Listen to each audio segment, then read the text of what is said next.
Hey guys, it's me Rebecca. So this will be the start of another weekly vlog, and if you saw my last vlog, which I probably titled something like last week of October or something like that, you would have seen that I was reading The Monk by Matthew Lewis, and I have done some more reading today, and I'm on volume 3, about page 226. And I do have to say I'm enjoying this quite a lot. We see Lorenzo and Raymond how they're trying to get Agnes out of the convent that she was put in.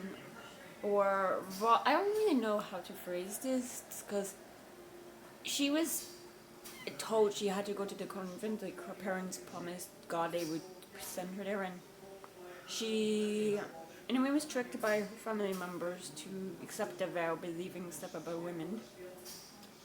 And something happened, and they're trying to get her out.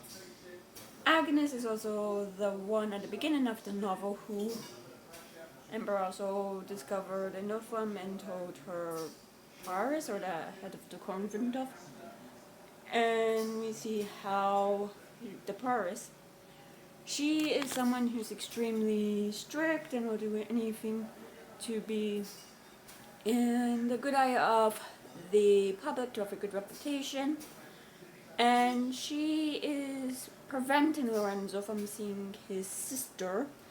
And when orders come from the Pope to allow Agnes to be free of the vow and, I guess, break her vow, she suddenly tells Lorenzo that his sister is dead.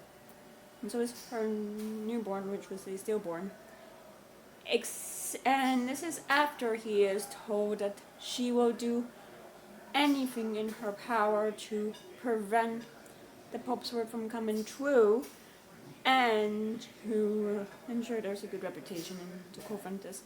We later learn that Agnes, she's being kept in this cellar where they keep the dead bodies of those who've died in the convent.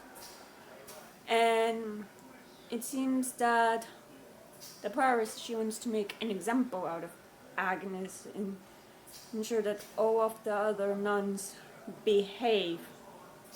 So we see that, and I'm curious if somehow Lorenzo and women will save Agnes, and what the prioress did, but I'm afraid to see that. So, and with Ambrosio, he allows his desire for Matilda, who is disguising herself as a man named Rosal, to take hold of himself, and he feels shamed for breaking his promise to God and for doing this. And we see with his upbringing,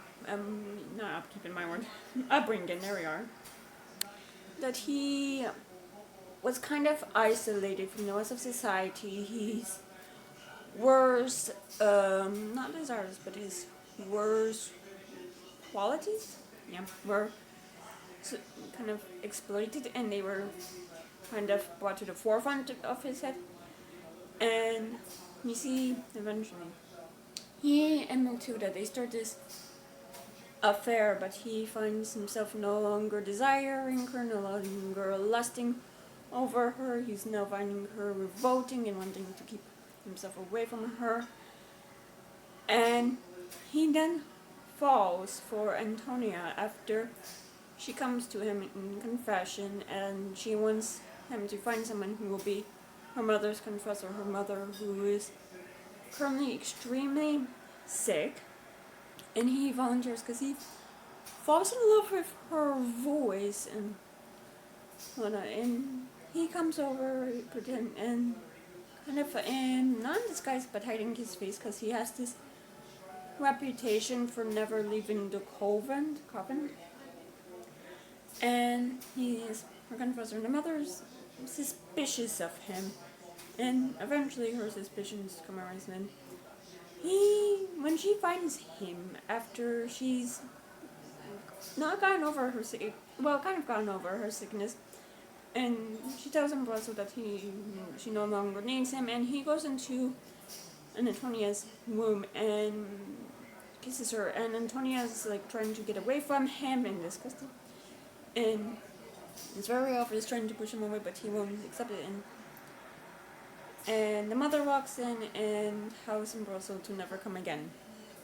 And he is mad with desire, and Matilda uses this to her advantage. She is somehow able to communicate with a demon, and is able to use her abilities to get Ambrosio to be with Antonia in one certain way. And she is able to fulfill this, however, she won't be able to do it again for him. But part 2, volume 2 ends with her telling Ambrosio that Antonia will be asleep at midnight and he'll be able to walk right into her room and do whatever he pleases with her. So, yeah, you can imagine what went through my mind when I read that. I'm like, what? Oh god. My fear might be skimming something because I do not want to read a fucking rape scene, so, yeah. And with Antonia, Lorenzo is also trying to win her affections, but her mother is trying to protect her because of her own experience, in the sense her husband's family didn't accept their relationship and they did run away together, and it affected that relationship, and she's kind of been outcasted by society because of this. And when her husband died, the family did not want anything to do with her. They gave her an allowance, which stopped when her father-in-law died, and she and Antonia are only living and only are, I guess, safe because of the generosity of her sister. And Antonia's mother knows that Lorenzo's uncle, who I guess does have some sort of family as he is the oldest, will not consent to this marriage, and Lorenzo is trying to get it. He does drop hints that he wants to get married to his uncle, but the uncle seems willing and happy, but he doesn't tell his uncle who he wants to marry, so I'm also intrigued on that. And yeah, there's this other things I'm intrigued about, and I'm just curious on how this book ends.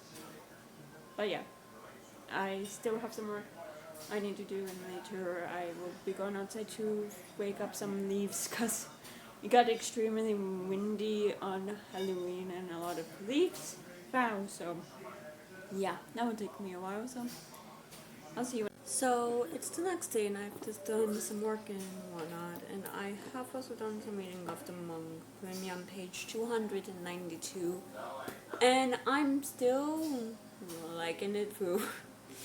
The paragraphs, I don't know, it's either the paragraphs or the font size, and probably the language as this was written in the 1790s, but sometimes I feel like it's this cousin. I do have to concentrate a bit more on this, I think, but it's not inaccessible, but it's taking me longer to read, but it's a good thing I like the story. And with this, again, I'm gonna kind of separate this into two parts, with Raymond and Lorenzo and what's going on there, and Ambrosio and his pursuit of an Antonium. But with Raymond, he's not doing good, as he does think that Agnes is dead, and he is mourning. Physicians have been called because of how bad he is, and his servant, I think it is, Theodore, is able to access the convent, and a sister, Ursa, something like that, tells him to get the Inquisition, and Lorenzo's uncle, who is a person in power, and Lorenzo, and come to the convent on this time at midnight, and she will tell them everything. And he does that. Lorenzo and his uncle, along with a letter from the Inquisition calling for the arrest of the prioress, come to the convent, and her sister, she tells her story of what happened to Agnes, and initially it seems like that the prioress, she faked Agnes's death to deprive her of society, to isolate her completely from society and her peers, and be locked in this dungeon with this food, with bread and water, and that's it.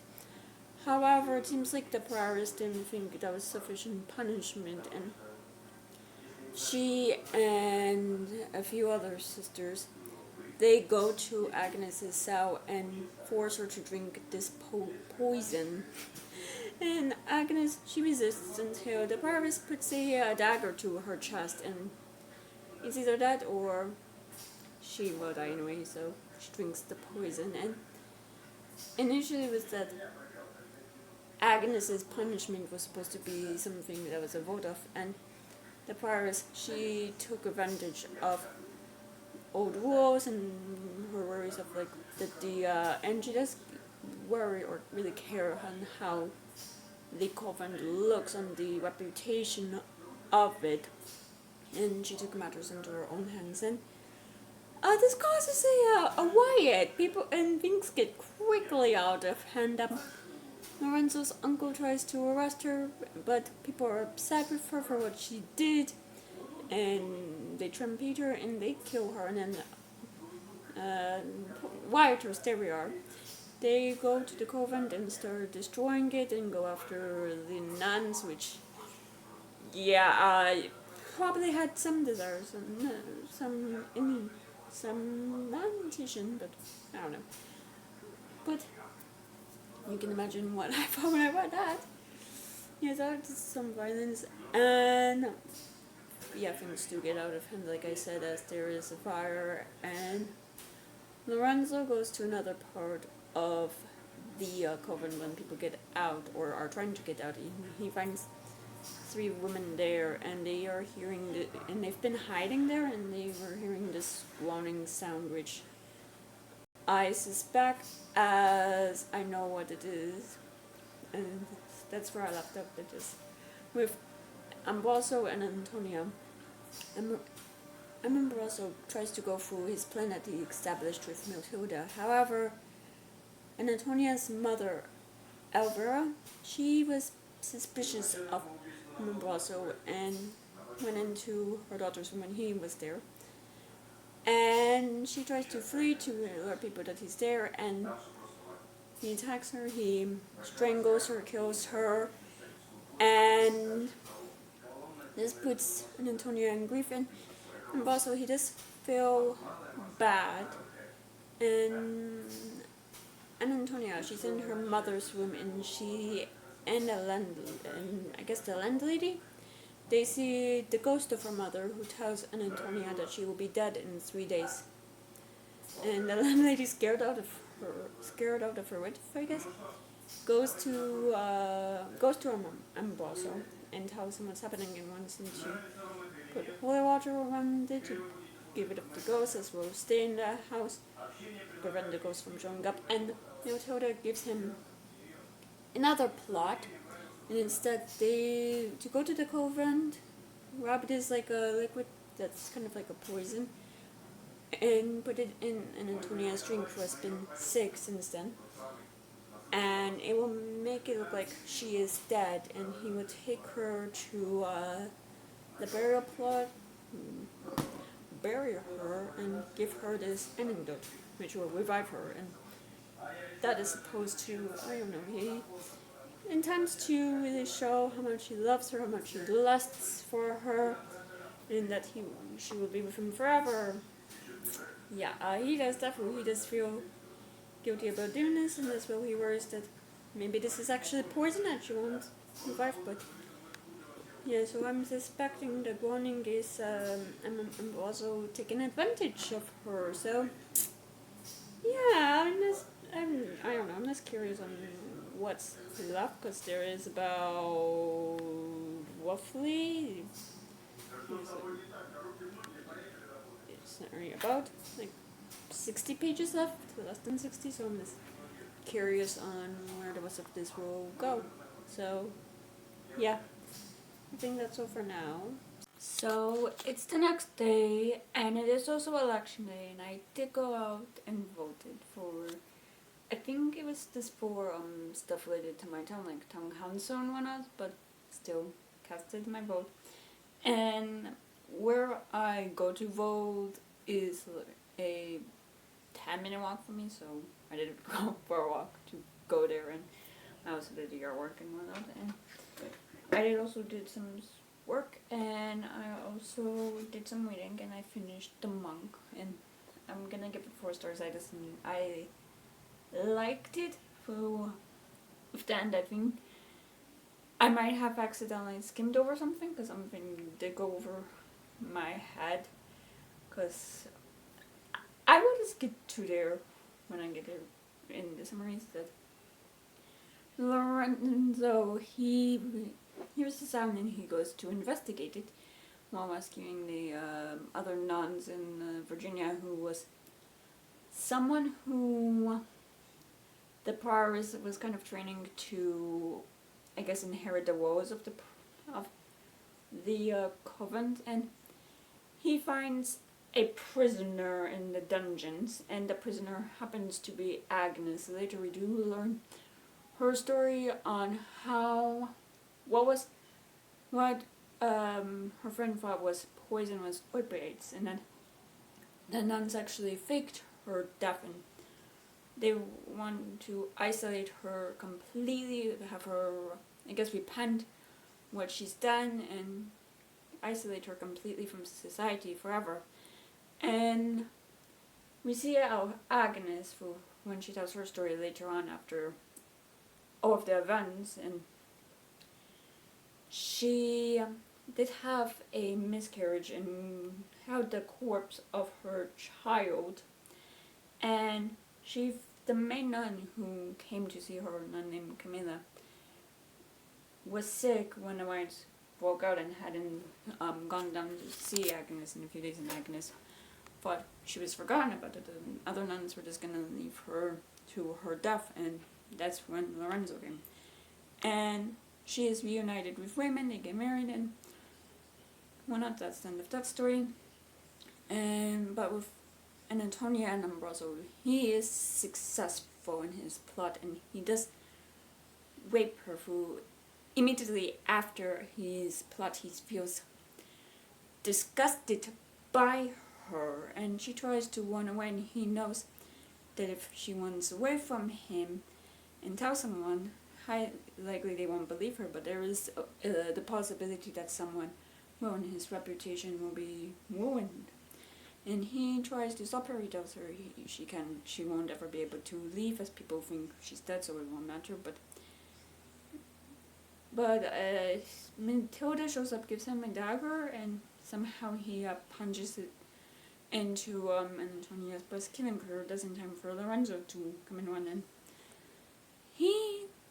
Ambrosio, he runs away, but Lorenzo's uncle sees him, runs after him, and both him and Matilda are arrested. As the dagger isn't far from where Ambrosio tossed it, and there is Antonia's blood on him, so yeah. And Lorenzo, he doesn't handle Antonia's death well, but it seems like he does move on, or as Virginia, the woman is drawn to him and kind of works with his uncle to marry him, and he does come to care for Virginia, it seems, but he doesn't love her, or he does come to love her, and Antonia does something in his heart that's like a memory. And Ambrosio and Matilda, oh my, well, Inquisition, they found some stuff in Matilda's cell that indicates like she was practicing sorcery, and she just admits that he's guilty of both that and the crime of the murder. However, she does say that Ambrosio wasn't involved in the sorcery, but the Inquisition, they don't believe her, or they just want to just have him guilty. they start to torture him, which I'm glad that there's no descriptions of the actual torture, but we learn of the aftermath of. I'm just gonna put the book down because my arms are hurting me. Of like his nails being ripped off and whatnot, and he does decide to admit that he's guilty just to stop the torture, and he is to perish at this festival. And before that, Matilda, she comes see him, and she says she's Vita. She signed her soul away to Lucifer and encourages him to do the same. He doesn't want to, but he's desperate, and he does call Lucifer, and there's a bit back and forth, and eventually he signs his soul. He thinks he'll be able to live a bit longer, but Lucifer, the tricky bastard, kind of tricks him, and is like, oh, you signed your soul away so I could free you from your prison. I freed you, so it's time to own up to your side of the deal. And this is the part where I feel like I missed something, because Lucifer then reveals to him that Antonia was his sister and Vera was his mother, and then he also, that Ambrosio is now also guilty of the crime of incest. And I'm like, did I miss a part where Vera and her husband had a son? Or did no one know of this? I don't know, this felt like it just came out of nowhere in my opinion, but yeah. And Lucifer just picks him up and drops him, and we see Ambrosio's stuff, and that's the end of the novel. But yeah, overall, it was an interesting story. I don't even know what I'm gonna say in my review, because I do want to be mindful that some people are religious, but it just seems like, I don't know, that people's lust and whatnot can take over them at times. But with Ambrosio's story, but with Raymond and Agnes, it seems like love for one girl, or you'll find somehow to save someone you love. I don't know, I just don't really know how to say this in my review, but I have one without feeling I'm offending someone, so I will marinate on that and decide. But anyway, see what BS I ramble on in that review, so yeah. And I will discuss what book I will be reading next tomorrow, as that is all for now, and I'll see you when I see you. So it's the next day, and I've just done some work both on my laptop and some yard work, as I had to wait more leaves. It never ends. The fall time it doesn't, so well. But it is what it is. I went out, and yeah, I was in the film notes because I don't know, I hadn't been feeling well, but I had been feeling a bit not congested, but I felt like I was getting sick. I don't know, but yeah, still don't feel 100%, so I'm really hoping I don't get sick, but that's what it is. And I did start a new book. I started the Cartographers by Pink Shepherd. This is the test jacket, of course, yes, and the physical book's right next to me. I'm just going to read the synopsis that's in this one. And this is about Neil Young's whole life, and greatest passion is cartography. Her father, Dr. Daniel Young, is a legend in the field and Nell's personal hero, but she hasn't seen or spoken to him ever since he cruelly fired her and destroyed her reputation after an argument over an old, cheap gas station highway map. But when Dr. Young is found dead in his office at the New York Public Library with the very same seemingly worthless map hidden in his desk, now can't resist investigating. To her surprise, she soon discovers that the map is incredibly valuable and exceedingly rare. In fact, she may have the only copy left in existence, because a mysterious collector has been hunting down and destroying every last one, along with anyone who gets in the way. But why?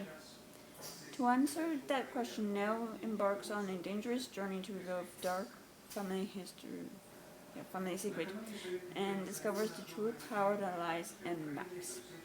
And yeah, so far I am on page 67, so I've got them set up. We see now who her father was, someone who is someone extremely well known in the field, and because of his word and to avoid upsetting him, she has essentially been blacklisted in the field of cartography. Like, no one wants to hire her. The only job she now has is just printing souvenir maps for decor that look extremely old, but they aren't artificially made. And she is called because her father died, and she finds this secret compartment in his desk, in which it seems like his office, like, it's not what you remember because he was an entire neat freak and his office is a mess, but apparently his co-worker man named Sean, I believe it was like he was a bit less clean, and she finds a portfolio that belonged to her mother who died in this house fire when there was a little girl. And there she finds the map, and she takes it home.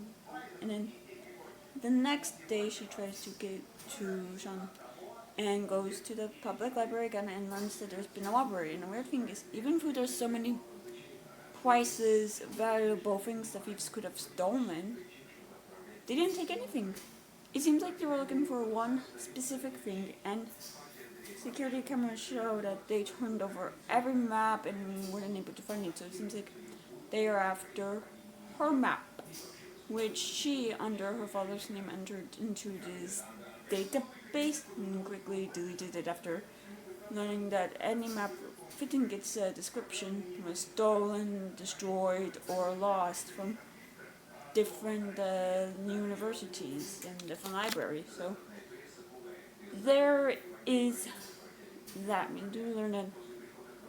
Now, she's always had a bit of a, I guess, rocky relationship with her father, as he always seemed distant, and she just wanted to impress him. And we see the incident in which she refers to the junk box incident because she found the box in the uncategorized archive at the library. She thought it was impressive, he thought it was crap. They got into a huge argument, and he told the, I guess, director or I don't know, of the library that either she's fired or he quits, and well, she got fired. And we also see how this affected her other relationships, because she was dating someone at the time named Felix, who stood up for her, tried to stand up to her father, and she says that her father spent one month firing her and spent another firing Felix. And Felix, he was able to get a decent job at this website program, like something like Google, which is more powerful, I guess, than Google. But it's not in a field he has much passion in. He's in data mining in Wana, he's in cryptography.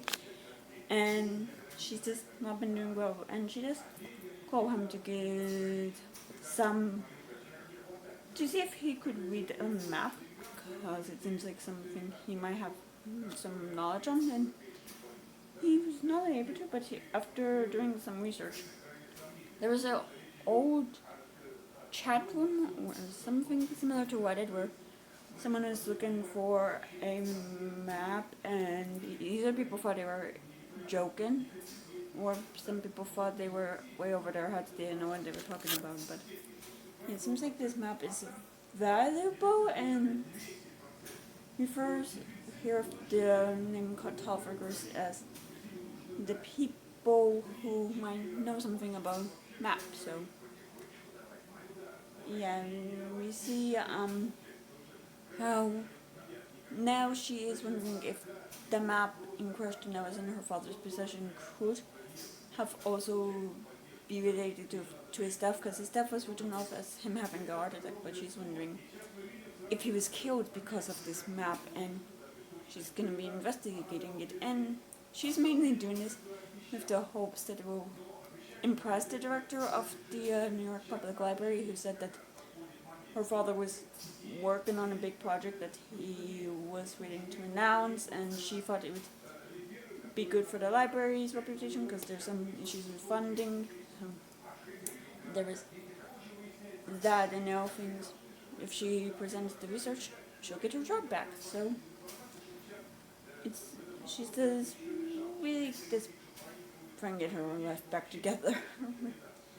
Yeah, so far with her and Felix, I do have to say, I mean, it is awkward because they haven't seen or spoken to each other in 7 years, and I do like her relationship with John. I think I will be looking at his name later, who worked alongside her father, and he's almost like a parental figure to her, someone she can rely on, someone who's also curious and trying to get her to go to the police. Both of them have told her for her to go to the police, but she needs answers, and she knows if she gives them up to the police, it will just be behind red tape and whatnot. So, yeah. So far, I'm guessing I'm intrigued, but I'm only 65 pages in, so we shall see. But yeah, that's all for now. So it's the next day, and I'm sorry if I look a bit rough. I just woke up from a nap, and I've tried to short my bangs, but I haven't looked at myself in the mirror, so I'm sorry for that. But today I had to go take my dad to an appointment. Everything's good with that. And it was extremely windy this morning, and Grandma here kind of due to the cold. I don't know. It was just freezing, and for me it's my hands that get extremely cold. So yeah, it's cold today. It's November, so. But this morning, and while I was in my dad, I did do some reading of the photographers, and I'm on page 132, and I have to say I'm definitely intrigued about this book. When oh my word, why am I blanking? When Nell gives Felix the hard drive of security footage, he does watch it, and we do learn some stuff about his job. It seems like he's responsible for making a very large map of every place. I'm just wondering if, with the fact we got quite a description of the project he and others are working on, as well as the company, as well as the fact that the CEO, or not CEO, but the founder of the company, he doesn't really do the public stuff. He's more of a private person who works on his own project. If the reason we got all that might come into play, is because I don't know, the rest of us, I don't really know if there's a point, but he does watch the footage, and in order of the burglary and the map room essentially of the New York Public Library, there's only one way in and out, and it is through the front entrance, and the cameras there, they're motion detective. Like, if there is someone moving around, walking around, they will turn on and start recording. And weird, and in the map room, it seems like the burglars, like when they didn't find what they wanted, when they didn't find what they wanted, they just disappeared into thin air. And now she found a business card in the portfolio for a woman named Ramona Wu, who I guess is almost like a black market seller, but someone in the map world who doesn't have the greatest of names or the greatest of reputations. Her Noah's father had hired this woman to probably sell something, and now goes to this woman, and she tells Nell the story of her friendship with her father and her mother, with Nell's father and mother, and a bunch of other people. And Ramona's story suddenly cuts it. It seems like they had this great project of want to make this Dreamer's Atlas where they took maps from the real world and maps from a fantasy world and put it in one thing. And like they were just the closest of friends and the brightest of people. And they thought they would be still close after they graduated from their PhDs, but yeah, that Ramona story that stops after they graduated, it seems like. But Nell's father wasn't looking to sell something. He wanted Ramona to find something for him, and she gives it to Nell and tells Nell never to come back to her shop again. And it's almost like Ramona is extremely nervous, and then she has almost kicks Nell out of her shop, and then disappears. And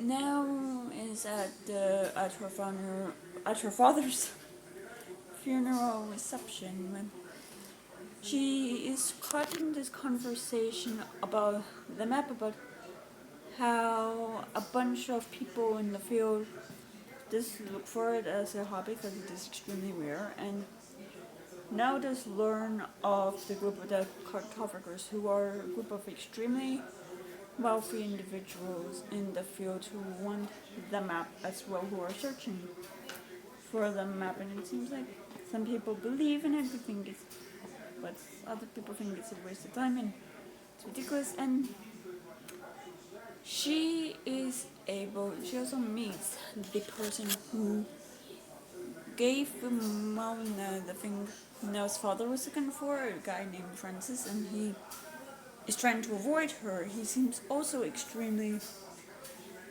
frightened of something.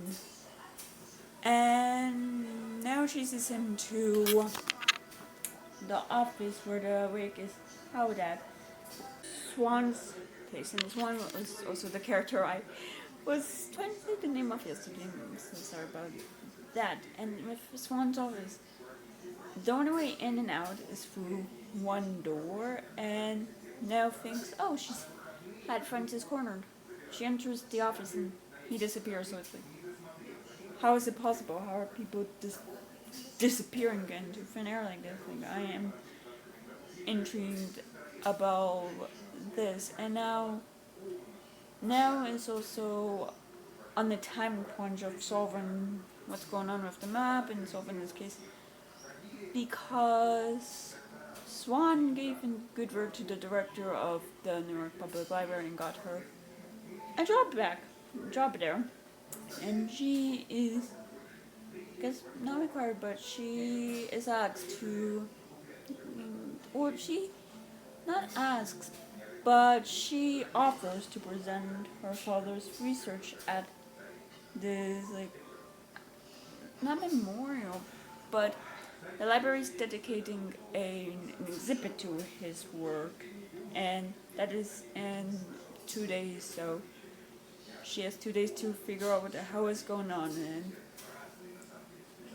yeah, I'm just thinking about that. And it seems like Felix, who after she told him what's going on and gave him the drive, didn't just wanted to tell her what he saw and didn't want to get involved in this again. But it seems like there's still some old feelings there, and they'll be coming up, because it does seem the entire reason they broke up is because of her father ruining their careers and getting away. So I'm intrigued about if there's gonna be a second chance. I do kind of like them, and yeah, I think that's all for now. So see you. So it's the next day, and I wasn't really gonna vlog today. I was gonna read later and give my thoughts of the book, well, tomorrow. So I'm dealing with my stomach thing again, but yeah, I did do some reading when I was feeling a bit better, and I'm currently on page 184 of the cartographers, and I'm definitely getting intrigued. We do learn who Francis, who's another friend of Neo's father and her mother, that the cartographers were them. They were a friend group they had in university and throughout their PhD program. That this is something that they just call themselves. And we do learn that after they graduated, they drove up to this house that there was in a family of another one of theirs. I think his name is Bun or something like that. I could be wrong.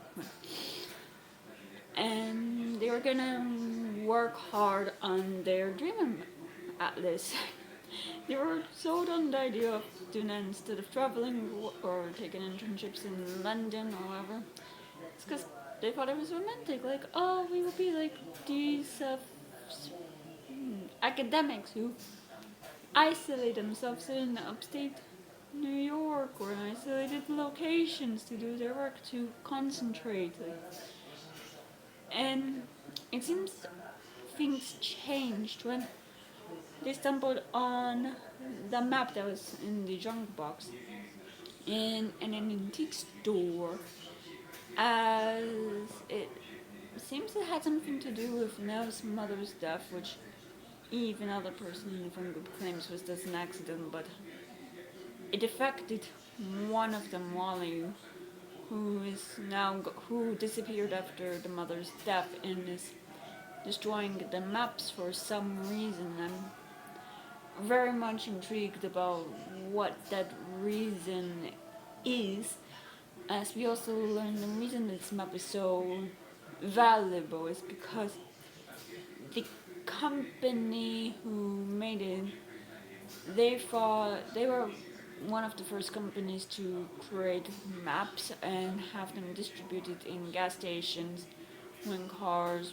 really, I guess, took off in the United States, and when drivers needed a map to know where they're going or where they are. And they thought other bigger companies were stealing their data, so they put in this big town called Allegheny, which is the combination of all of the of the founders of this company, the two founders. And at the end of the previous chapter on Francis reveals to know that only if you have a hard copy of the map, you're able to go to Allegheny, which is this made up town that's not supposed to be there. There should be nothing there yet. Somehow that's possible, and I'm quite intrigued on how that is possible. Yes, and I'm also intrigued on what happened that night and what happened with Wally and why he disappeared the way they are, and what happened that caused all of their friends to go their separate ways to avoid this map, to avoid talking to each other about this map, to no longer be in their lives, because from what we've seen of their friend group, it seems like they were almost like family. They were extremely close. So I'm curious, and I do have a theory on who Wally could be. That's because he's someone who's disappeared and no one's heard or seen him. And Felix mentions his boss as someone who he's not the public face of the company, even though he owns the company. And I was curious, and I went back and saw his name is Willem, and I was thinking, could Wally be a nickname for Willem? I mean, who knows? But yeah, I'm not gonna say if I'm right or wrong, but I'm just gonna put that theory out there, and yeah. Yeah, I am definitely reading and learning about how they're disappearing the way they are. And with Ramona, she was able to move an entire shop because when Now tries to go back to the store, the store isn't there. It was just a brick wall that's been there for years. Not something that was put up like yesterday. So I'm curious what that's all about, and if we get explanation. But yeah, so far I'm liking this, and I'm seeing now kind of get a second chance to prove herself in this field, and maybe a second chance with something with Felix. This, because again, I like that woman. It's nice, but I can also sense there'll be drama in it. But I don't know, this isn't a feeling that I have. Yeah, I think that's all for now. I have to go wake some more leaves. This it's endless, but I'm surrounded by trees in the suburbs. But yeah, that's all for now. I'll see you when I see you. So it's the next day, and it has gotten quite dark. It's about 5 o'clock, and I've been trying not to end my vlog so late, but the lighting sucks. So, but I had a busy day. I had to do a bunch of grocery shopping, and it was this long day, and I was just quite tired, and just didn't have energy to film earlier. So yeah, but I did go do my grocery shopping, the whole thing, and the town next to mine was actually hosting a book sale, and I did get 3 books. I got There Are Rivers in the Sky by Leaf Shafok. I did flip through this, and someone annotated it, and they decided to DNF on page like 302, and they wrote, I'm gonna stop reading here on October, the day 2024 at 10:30 p.m. and I just found that quite funny. I also flip through books just to make sure there's no tags or anything, because I was looking at some art books with my mother at the book sale, and someone left family pictures in that one before they donated them, like a whole bunch of family pictures. So yeah. I also got The Hunting Party by Lucy Foley.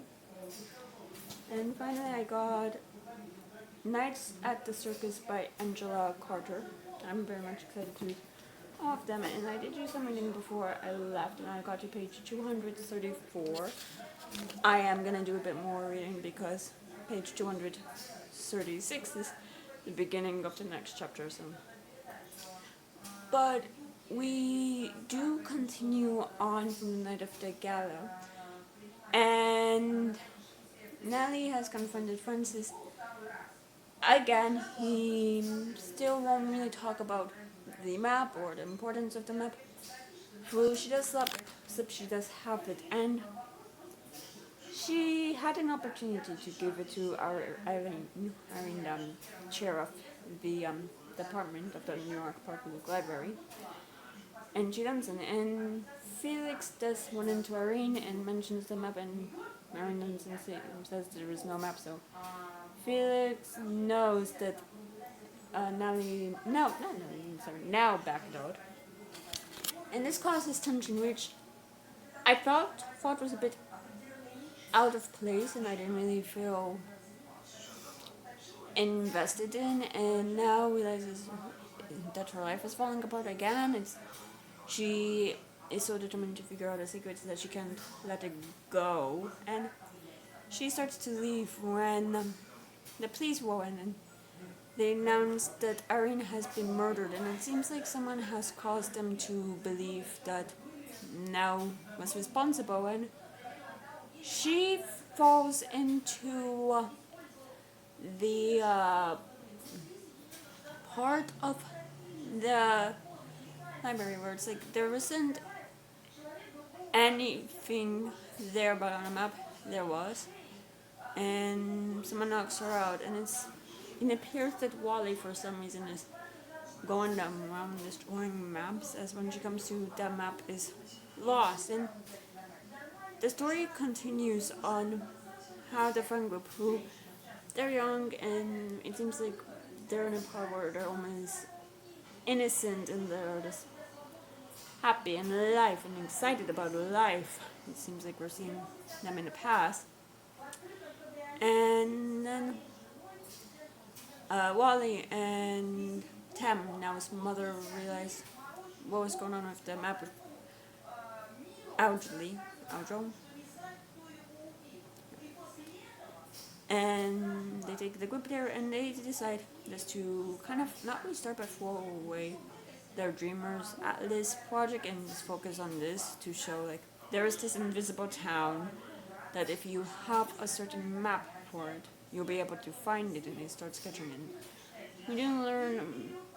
We're getting parts of their personal life. I was like, okay, cause it seems like when Eve was, she almost kissed Francis, who was dating Mama, and she was avoiding the both of them. Didn't want to make things awkward or ruin that relationship, and it seems like Francis and Eve do start an affair and whatnot. And Wally, they seem very apprehensive on sharing the information with the group about the map for some reason. I guess I don't know if he felt like there was something off or what, but he just seemed he didn't want to share it with the group.